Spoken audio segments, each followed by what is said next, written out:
ನಮಸ್ಕಾರ ವೀಕ್ಷಕರೇ, ನಮ್ಮ ಚಾನೆಲ್ಗೆ ಆತ್ಮೀಯ ಸ್ವಾಗತ. ನನ್ನ ಹೆಸರು ಸೌಮ್ಯ. ನನಗೆ ಮದುವೆಯಾಗಿ 15 ವರ್ಷಗಳಾಗಿವೆ. ನನಗೆ 2 ಮಕ್ಕಳು ಇದ್ದಾರೆ. ಕುಟುಂಬ, ಜವಾಬ್ದಾರಿ, ದಿನನಿತ್ಯದ ಕೆಲಸಗಳ ನಡುವೆ ನನ್ನ ಜೀವನ ಸಾಗುತ್ತಿತ್ತು.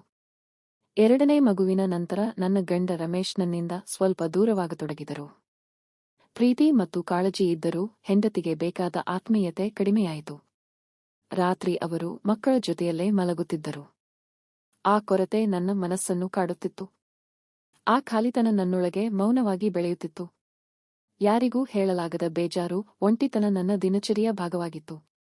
ಮನೆಯ ಜವಾಬ್ದಾರಿಗಳನ್ನು ನಿಭಾಯಿಸುತ್ತಾ ನನ್ನ ಮನಸ್ಸಿನ ನೋವನ್ನು ನಾನು ನನ್ನೊಳಗೇ ಮುಚ್ಚಿಟ್ಟುಕೊಂಡಿದ್ದೆ. ಒಂದು ದಿನ ಹಾಲು ಹಾಕುವ ಮಹೇಶ್ ಬೆಳಿಗ್ಗೆ ಬರಲಿಲ್ಲ. ಅದರಿಂದ ರಮೇಶ್ ಅಂಗಡಿಯಿಂದ ಹಾಲು ತಂದುಕೊಟ್ಟರು. ದಿನ ಎಂದಿನಂತೆ ಸಾಗಿತು.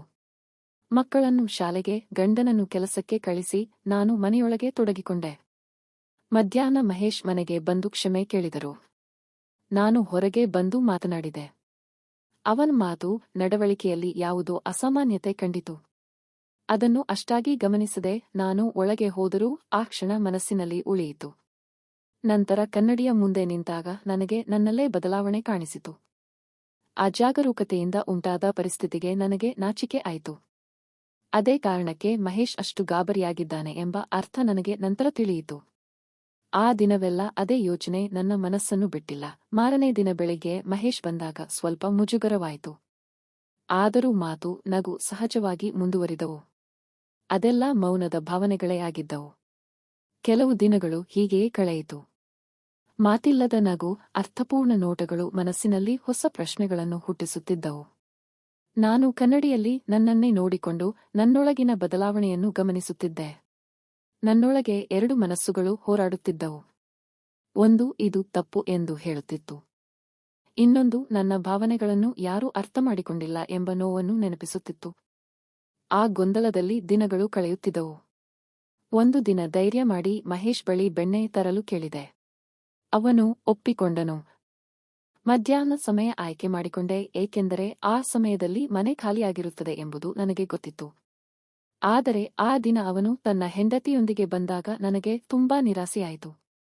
ನನ್ನ ನಿರೀಕ್ಷೆ ಮಣ್ಣಾಯಿತು. ಆದರೂ ಹೊರಗೆ ತೋರಿಸದೆ ನಗುತ್ತಲೇ ಮಾತನಾಡಿದೆ. ಮಹೇಶ್ ಮುಖದಲ್ಲೂ ಬೇಜಾರಿನ ಛಾಯೆ ಸ್ಪಷ್ಟವಾಗಿತ್ತು. 1 ವಾರದ ನಂತರ ಮಧ್ಯಾಹ್ನ ಅವನು ಒಬ್ಬನೇ ಬಂದ. ನಾನು ಒಳಗೆ ಕರೆದೆ. ಮಾತುಕತೆ ಸರಳವಾಗಿಯೇ ಆರಂಭವಾಯಿತು. ಕಾಫಿ ಕೊಟ್ಟೆ. ಆ ಕ್ಷಣದಲ್ಲಿ ನಮ್ಮಿಬ್ಬರ ಮನಸ್ಸಿನಲ್ಲಿದ್ದ ಮಾತುಗಳು ಮೌನವಾಗಿ ಹೊರಬಂದವು. ಆ ದಿನ ನಾವು ನಮ್ಮ ಮನಸ್ಸಿನ ನೋವು, ಖಾಲಿತನ, ಅರ್ಥವಾಗದ ಭಾವನೆಗಳನ್ನು ಹಂಚಿಕೊಂಡೆವು. ನನ್ನ ಜೀವನದ ಕೊರತೆಗಳನ್ನು ಅವನು ಅರ್ಥಮಾಡಿಕೊಂಡನು.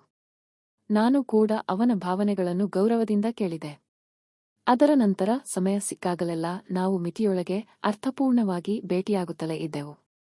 ಇದು ನನ್ನ ಜೀವನದ ಒಂದು ತಿರುವಾಗಿತ್ತು. ಕತೆ ಇಲ್ಲಿಗೆ ಮುಗಿಯುತ್ತದೆ.